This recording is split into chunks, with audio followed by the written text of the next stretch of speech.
I've known you've come from this whole world of infra since we have seen us build up with you and Nitin Gadkari sir. You've tried to bring this into the notice of people. I want to start with your experience of not just coming here, but that first maritime summit, if I can say, that you guys had been hosting years back, a decade and more maybe. I was going through one of the few sessions today morning, and ministry is expecting the maritime investment opportunities of almost 10 lakh crore, Yes. which is very heartening to know. And since India has a huge, sea, we have a coastline, huge Yes. coastline. For example, India has we found in ancient India, we were the largest shipbuilders, one of the largest shipbuilders. This is surprising. That why we have come back to a stage that we are So in literally Gujarat, asking for we an got opportunity. the archaeological department has got lot of information and facts which showcases that we had a huge shipbuilding industry. So I am saying we need to build on that. That's a big opportunity India can offer. If we are able to run our ships from Kolkata along our coastal line to say Mumbai or Kandla, then we can use, that's called coastal shipping, which is within your international borders. It's on your route. Within your international waters, Waters. inside the international waters, but along your coastal line. Wow. So for example, it's like your shuttle service, that every day at 12 o'clock a ship starts from Kolkata, goes to Visakhapatnam, So goes to on Chennai, the way it keeps dropping. is dropping material, or it could be a shuttle from Kolkata to Chennai, then Chennai to probably Goa, Goa to Kandla, something of that sort.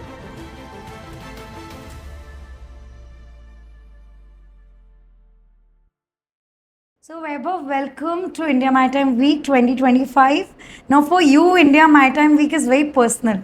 I've known you've come from this whole world of infra since we have seen us build up with you and Nitin Gadkari sir. You've tried to bring this into the notice of people.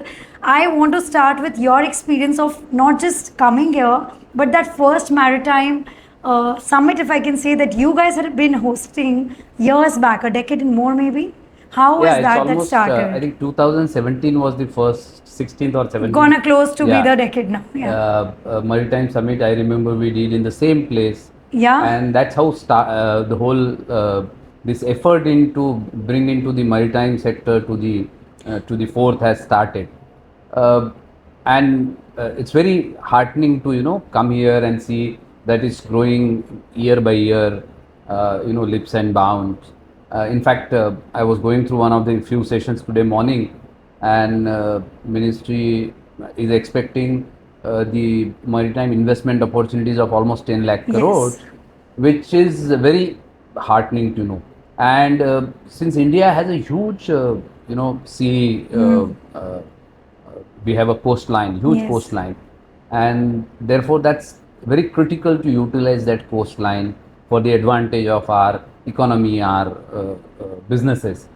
And one of the biggest program in the independent India on the port-led development has started with the Sagarmala program, Yes. which And the the Gati ministry and the strategies. government of India started in 2016-17, and just before this first maritime I think summit. 270 projects have already completed. Exactly. So it is a very quite comprehensive program which not only talks about development of the ports, expansion of the ports, but it also talks about port-led development.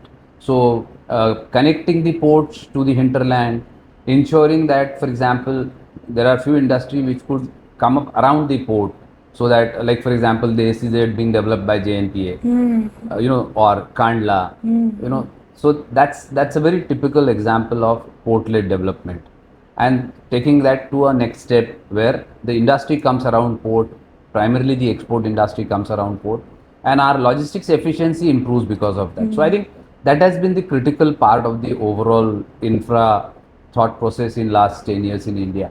How do we improve our logistics efficiency? And therefore port, obviously, and port-led entire logistic supply chain will play a very critical role in ensuring that India is competitive globally by having more efficient ports. And it's not only about expanding the capacity, it is also about bringing in efficiency. efficiency and a character to the port, because now we see ports also develop into a cruising experience. So it's just not become a gateway of trade, but a gateway of experience. And Yeah, port so city, exactly. cultural things. So maritime is not only about port or shipping. It's about overall sector. So Okay. it covers your, just as you mentioned, cruises have become major attraction. And India, a lot of Indians are traveling to different countries like Dubai, Singapore, Malaysia, Thailand for that cruising experience. Why can't India host such cruise? We have a And therefore, domestic voyaging now. correct. Yeah. So, for example, I remember the first cruise we started that time between between Mumbai and Goa, and I remember the first voyage I did in that cruise. So, I think those experiences we need That to was the create. first time we started with We started Wow. between Delhi and between Mumbai and Goa, and so now I am told the Mumbai cruise terminal is operational. Yes. And it's it an has become international world state class. of art Yeah, world class standards. Goa is getting operational, and Goa anyway receives a lot of cruise ships, so it can become a major cruise hub. Entire southern coastal line can be used for cruise, whether it's Chennai, whether it is Trivandrum, Cochin, whether it is so many our port, Tuticorin. So I think the entire maritime sector offers huge opportunity. It's a complete blue economy, which offers huge opportunity both for employment. For example, Indian seafarers are working across the ship liners globally. Yes. That's another area where maritime sector is combination of shipping, port, in even inland waterways. So, for example, our internal logistics can become more efficient, the cheaper. Northeast Brahmaputra line, I know, there they have worked Northeast it Brahmaputra, Ganga. Ganga. So so many. I remember in 2015, India just had two rivers, designated as national waterways. Okay. And there was a administrative issue that if you want to, designate any new river as the waterway, you have to go to the parliament and get it, amended, approved. And it's a long process, administrative process. So I remember we went, Mr. Gadkari as a minister said, why do we every time go to the parliament? So we went to the parliament and we got 111 rivers declared as national waterways in one go. Unless you declare them waterways, you can't do anything on that. So whether any investment, anything, for example, you say you've not even identified them, and then you want to do creating business. river ports, creating jetties, all investment can happen if you declare them as waterways, if you show your intent to use this as waterways. So I think these are small issues which has changed the whole dynamics of the whole like maritime sector. It's like a commonsensical approach by him that what you should have done first is declared them. I want to ask you, Vaibhav, practically, if we see the nations that we have collaborated, initial collaborations with is South Korea, I think even UAE, and some of these other, Singapore, they have already been identified as efficient in maritime space. We have French company, German company coming in investing in shipbuilding and all in India. Do you think we are still much behind? We are going AI, we are going digital. There is no comparison with the already developed space of maritime. And now there is a shift of perspective of they trusting us. So one, the trust has come back. I don't know how. What started with you guys? Is it because of that? And will we be able to hold the trust? Because our pace of growth might be slow. So you think these countries trusting us, collaborating, would be able to stay here, grow, because their approach and efficiency is maybe different and much higher? I'll partially agree with you, partially will not agree with you. In terms of efficiency, operational efficiency, I'm talking about. Today, Indian ports are operating at the efficiency standards of any global port. Okay. So, whether it is turnaround time, all those elements. We have improved a lot in all of them. We have drastically improved. The amount of volume we handle, of course, ports like Dubai or Singapore or Hong Kong handles much larger volume than, but they are more of a transshipment ports and transit ports. But I'm saying our efficiency has improved drastically. And along with the efficiency, of course, there are a lot of areas where we still need to tap the potential, the complete potential which India can really look at. For example, shipbuilding, we are still at a very nascent stage in terms of most of the ships built are primarily for the local uses, but our defense shipyard has gone a notch ahead. They are building aircraft carriers, they are building other kind of things.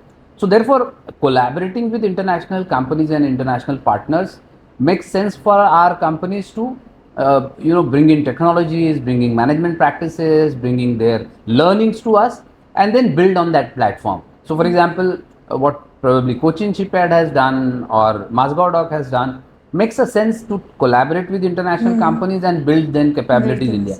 So today Cochin Shipyard has built the complete, as we call Swadeshi aircraft carrier in India. We just got an order also, yes. We needed a lot of technologies to be bring in from international companies, but that makes sense because those are technologies developed in those countries. To large extent, some of the technologies are monopolized technologies.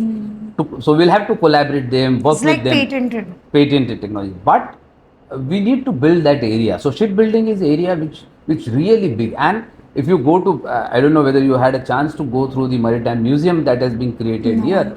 So, for example, India has we found in ancient India, we were the largest shipbuilders, one of the largest shipbuilders. This is surprising that why we have come back to a stage that we are literally so in Gujarat, asking for we got the archaeological department has got a lot of information and facts which showcases that we had a huge shipbuilding industry. So I'm saying we need to build on that. That's a big opportunity India can offer. There is another area that India needs to look at is we have a huge port sector. A lot of logistics happen through the port sector. A lot of shipping companies, but we still don't have much of the ships flagged in India. Okay. So there are few administrative issues. There are few taxation issues. There are few bunker. What do you mean by ship flagged in India? Ships that are registered in India. Okay. Large ship liners. Okay. So they are normally even Indian shipping companies. Ships are flagged outside India. So any foreign company or ship liner company coming to India is not registered here? No. So I'm saying it's like your car you buy and you register to your address.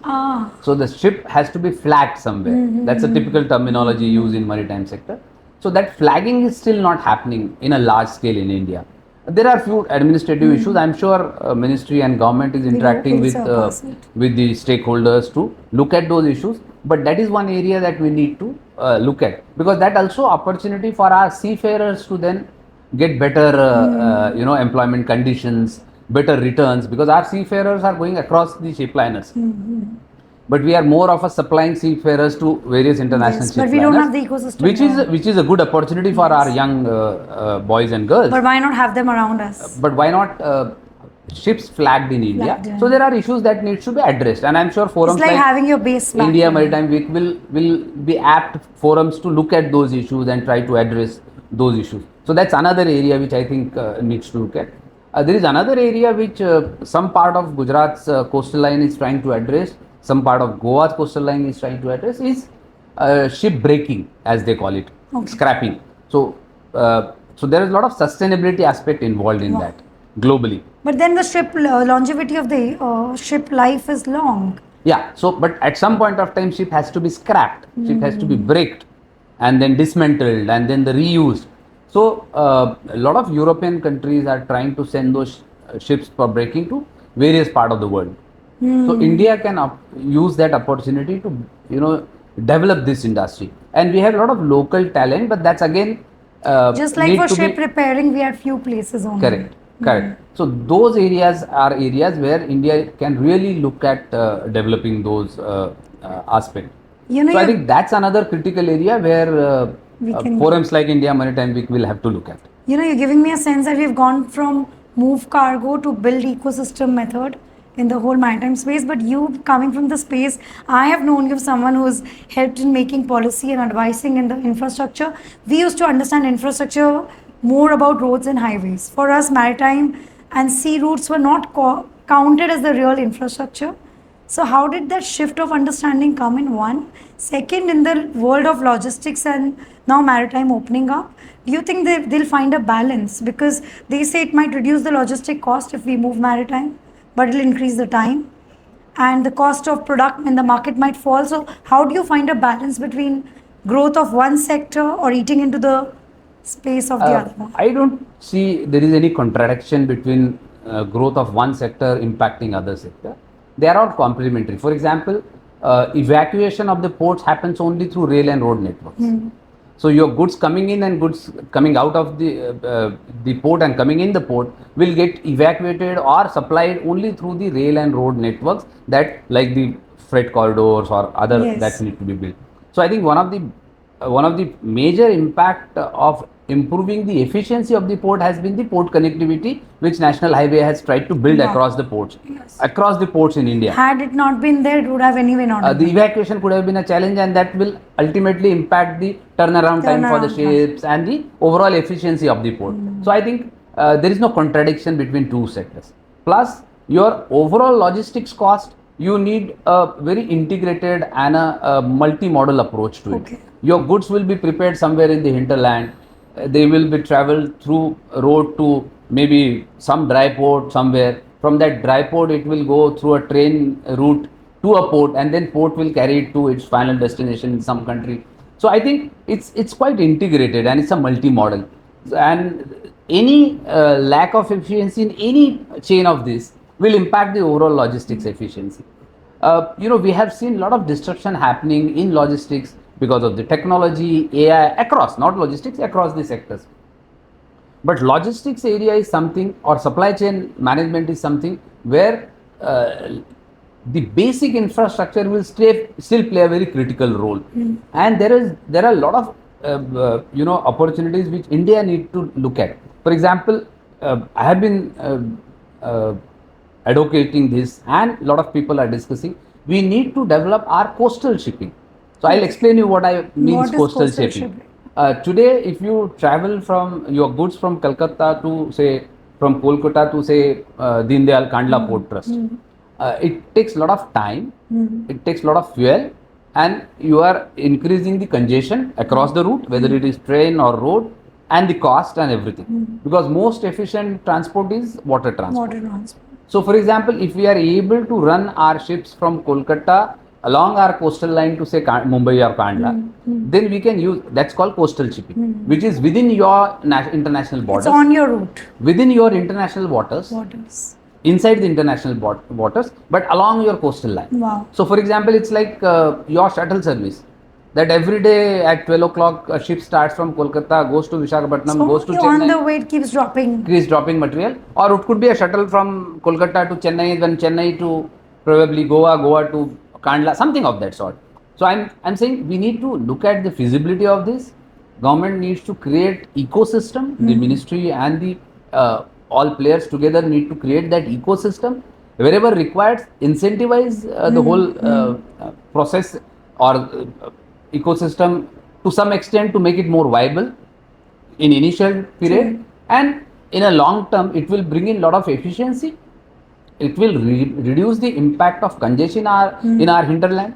It will reduce the impact of pollution that is created because of the transport of these goods across the roads from the vehicle, and it will also reduce the cost of transportation. And you can have multiple options. As I said, rivers can bring in some material, they can be connected to the ports.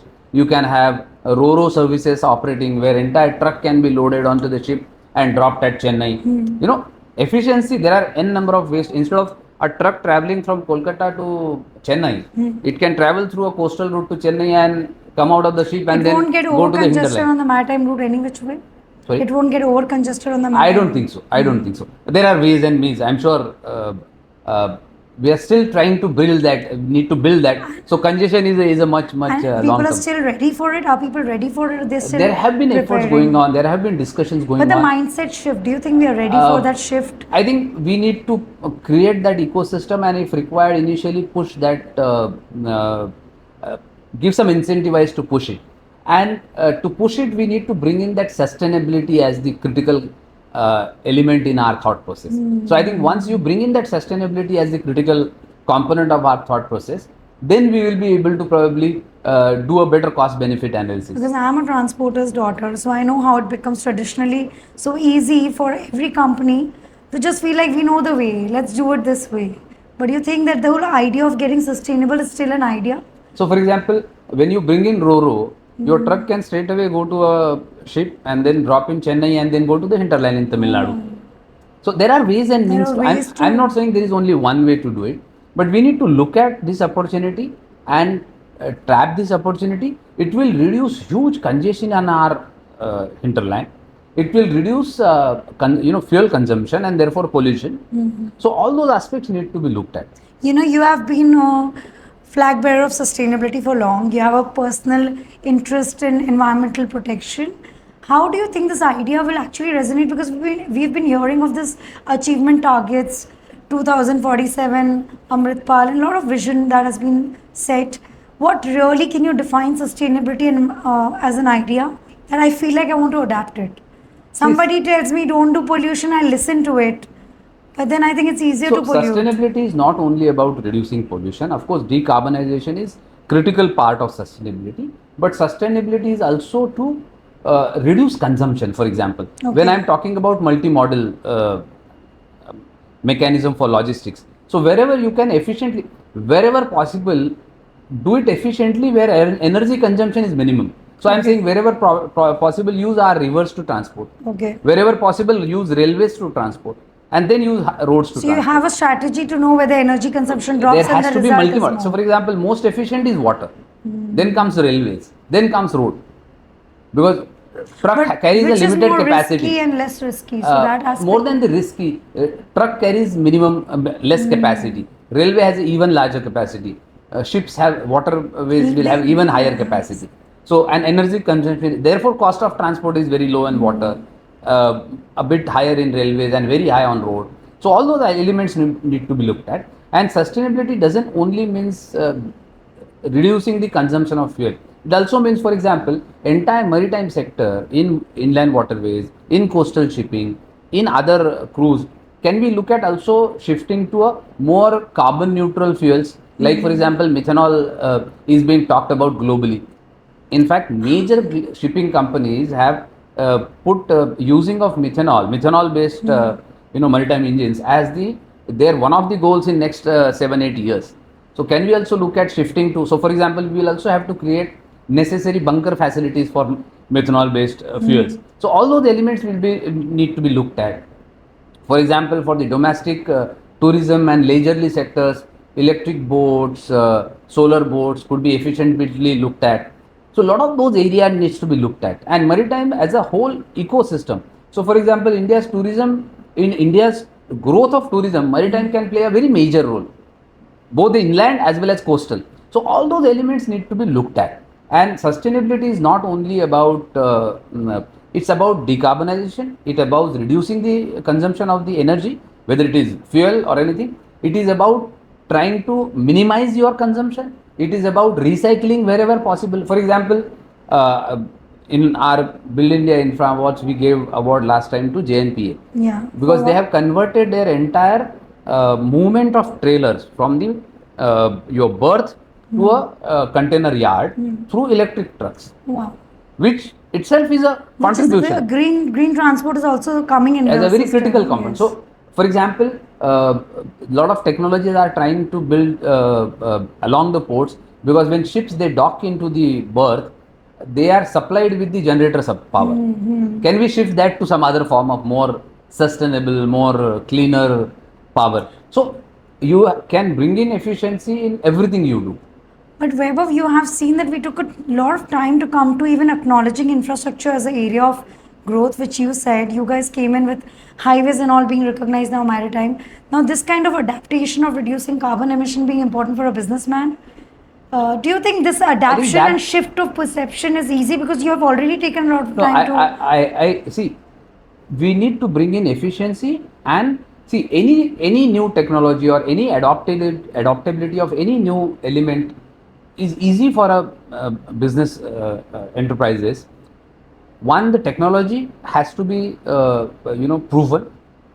There has to be economic viability, and there has to be scalability in anything we do. So if these three ticks are there, then business enterprises will easily adopt. So when I talk about using, say for example, electric trucks from your berth to your container yards, it reduces your cost of transport. Yes. If you are using diesel trailers and you are using electric trailers, your cost of per kilometer goes down. But getting that machine, the electric truck might be a little costly, which you think is sustainable. There are modern ways and means. So for example, a lot of companies, I remember one in Sonipat and one in JNPA. In last 2 months, 2 companies have done the launching of electric trucks, where battery is replaced with a battery replacement system. You can replace the battery or exchange the battery within 6 minutes, and they are offering usage per kilometer, so you don't have to own the battery. So for electric truck, critical component is battery, so you don't have to own the battery, so your capital cost has gone down. You are paying like your mobile I like usage. the shift. People are okay to not So owning I'm saying a lot of something. new models will come up. See, you have to create that ecosystem where businesses will come up with new models. I think because of this innovation, the adaptation has become faster. That also It will depends. become faster. See, if government shows clear intent, which government has been trying to showcase, and with deliberations like what happening at India Maritime Week, will play a catalyst role to expedite this whole process. And I'm seeing I'm pretty sure businesses will adopt it if it makes economic sense, if it means efficiency for them. And so people will profits, do it, yes. and of course profiteering is the principle of business to yes. create value.